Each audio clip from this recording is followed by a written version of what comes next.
We are joined by driver of the number 24 Chevrolet for Hendrick Motorsports, William Byron. William, thank you so much for joining us ahead of the doubleheader weekend.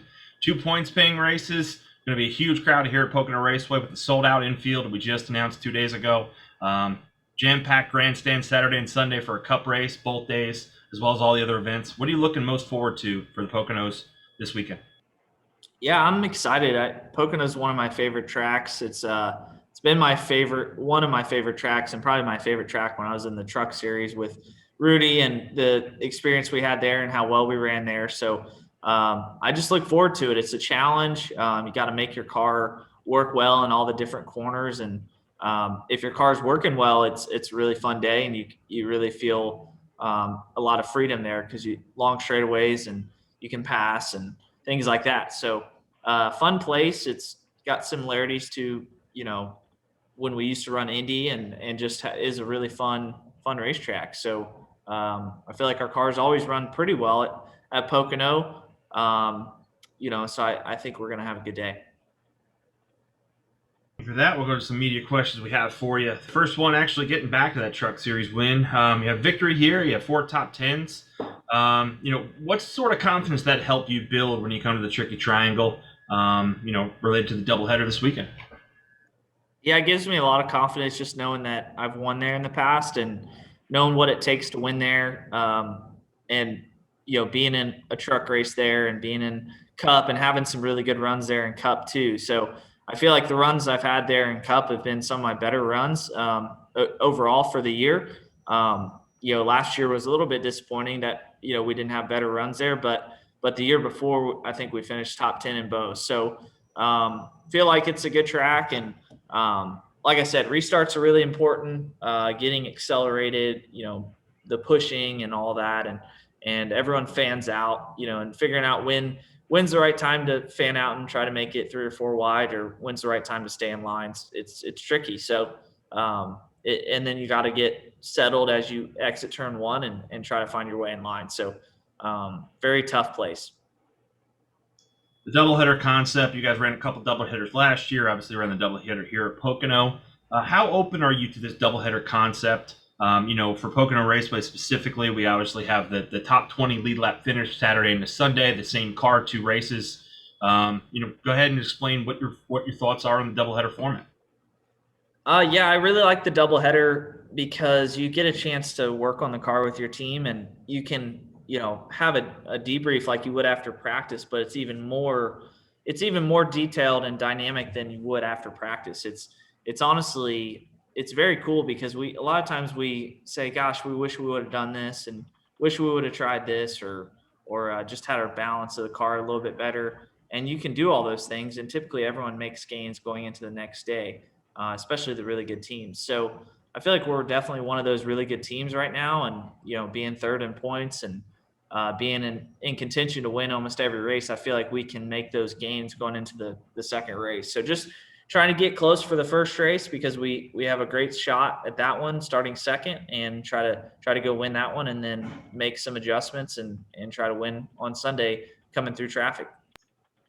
Pocono Raceway obviously did not have fans last year. No fans have ever seen a doubleheader concept before. Like I said, the infield is sold out. Ticket sales are very limited for both Saturday and Sunday. You've raced with front of fans now, never with the doubleheader though. What's it like with the energy and fans being back, especially at a place like Pocono where the infield's so large and it's going to be just wall-to-wall campers and RV spots? Yeah, it's really cool. I like the fact that the fans are able to kind of experience the track all around. Like there's different places you can watch it. If you're in the infield, you can be in turn 1, or turn 2 is really easy because the tunnel's right there. And turn 3, a lot of fans gather around there on the short chute, and kind of, as you're doing the ride-alongs before the race, you kind of see all the fans there. So it kind of reminds me of a road course because you can't, probably see the whole racetrack from some spots, but you can see a lot of action in one corner, and there's always a ton of action on the restarts and things. So usually there's a lot of restarts, and you've got to be good on the short runs, and then you've got to have a good strategy. So it's a tough place to get a hold of. I feel like the best teams usually excel at Pocono. Another question for you here from the media members. Obviously, everyone's talking about Hendrick Motorsports. Kyle Larson's won the last 4. What about him stands out differently compared to the rest of your teammates and just the hot streak that 5 team is on currently? Yeah, I think they're just doing a really good job. I mean, they don't have a true weakness. Obviously, they have a really good driver with Kyle, and their cars have been really fast. They've been probably first on the average speed charts, for most of the races they've won. So they've had the fastest car, and then their pit crew has been phenomenal. So it's hard to beat, those three combinations.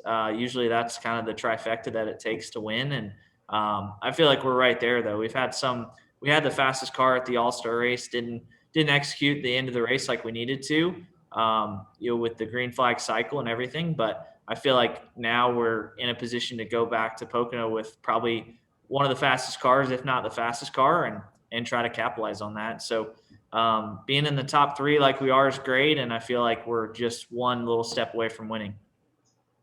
And along those lines, how realistic do you feel at a potential, obviously a little bit ways off, not even in the playoffs yet, but for an HMS Final Four in the playoffs?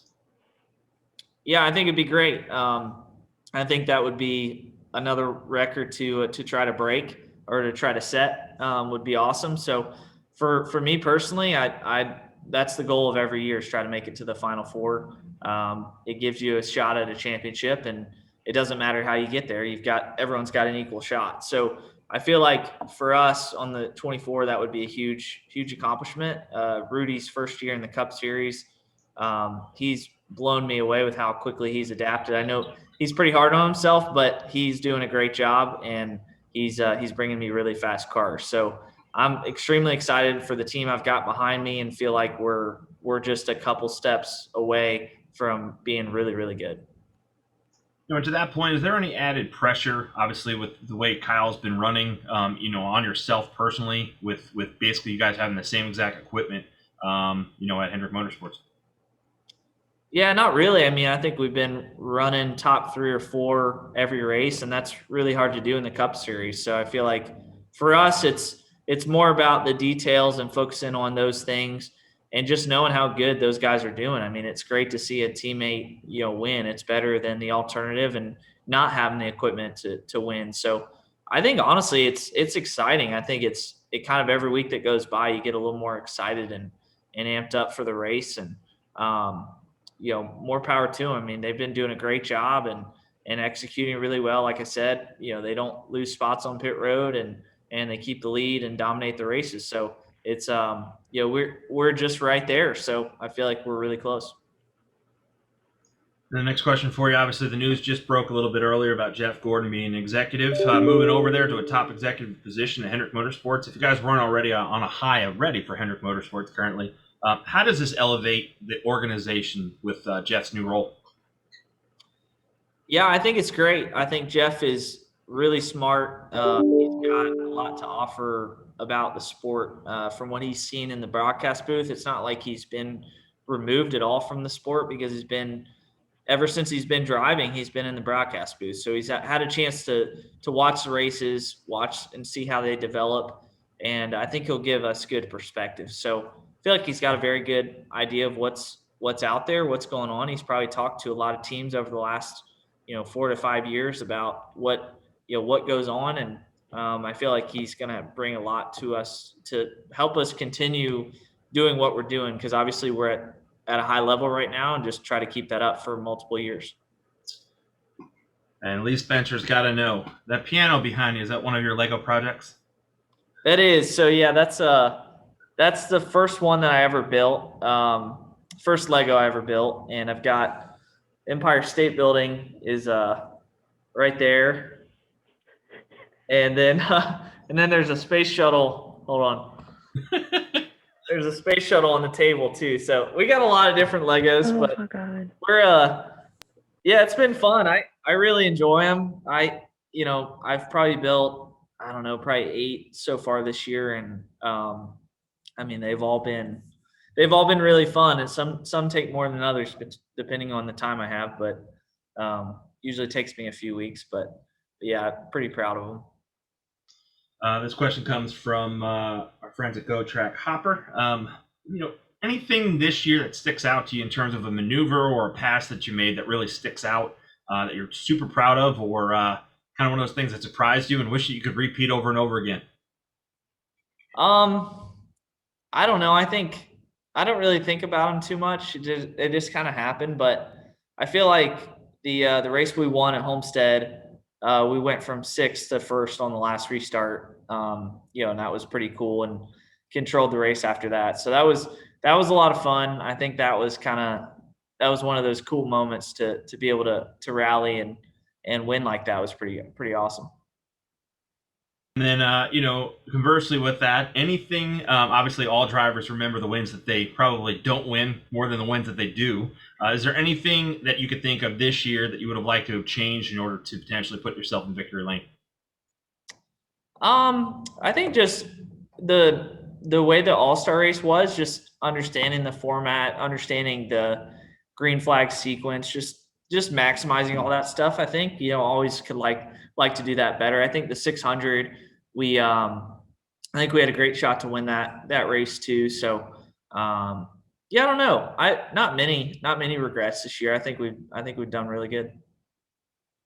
And then the final question before you leave: what's next in terms of your Lego building? And then we'll let you get out of here. So I'm building a friend's apartment Lego that Lego just came out with, actually for my girlfriend. So I'm gonna build that for her, and yeah. So that's really about it. I'm kind of undecided. I've got a few on the list of I try to keep the larger ones to the off season because they just take up so much time. So we'll see after that. Well, go ahead and build yourself a Pocono Raceway one after you win potentially this weekend and maybe sweep the Pocono double. Safe travels, my friend. We'll see you very soon. Thanks for your time. Thanks, guys. Appreciate it.